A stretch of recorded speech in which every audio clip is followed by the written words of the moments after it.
BPL এর 7 দলে কোচদের দায়িত্বে দেশিদের প্রাধান্য, 2 দলে থাকছে বিদেশি আর 5 দলের দায়িত্বে থাকবেন স্থানীয় কোচরা।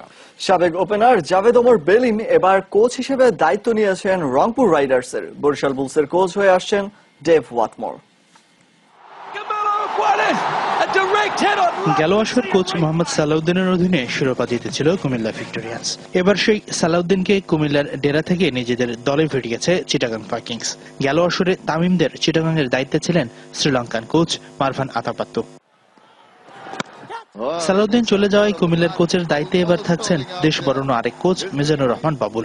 অনূর্ধ্ব 19 দলকে নিয়ে সফল হওয়া এই কোচ এবার সাফল্যের ধারাটা বজায় রাখতে চান বিপিএলেও। কাগজে কলমে টুর্নামেন্টের অন্যতম শক্তিশালী দল ঢাকা ডায়নামাইটসের কোচিং প্যানেলেও এসেছে পরিবর্তন। মিকি আর্থারের পরিবর্তে এবার কোচ হিসেবে থাকছেন খালেদ মাহমুদ সুজন। সুজনের জাতীয় দলের সতীর্থ জাভেদ ওমর বেলিমেরও কোচ হিসেবে অভিষেক হতে যাচ্ছে বিপিএল এ। এবার রংপুর রাইডার্সের কোচের দায়িত্ব পালন করবেন এই সাবেক ওপেনার। গেল আসরে রংপুরের কোচ হিসেবে ছিলেন জাতীয় দলের সাবেক কোচ শেন জার্গেনসেন।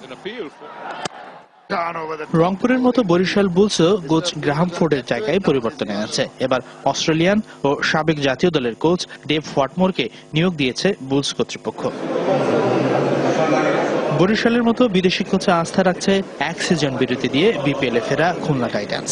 এবার অস্ট্রেলিয়ান স্টুয়ার্ট লকে দেখা যাবে খুলনার কোচের ভূমিকায়।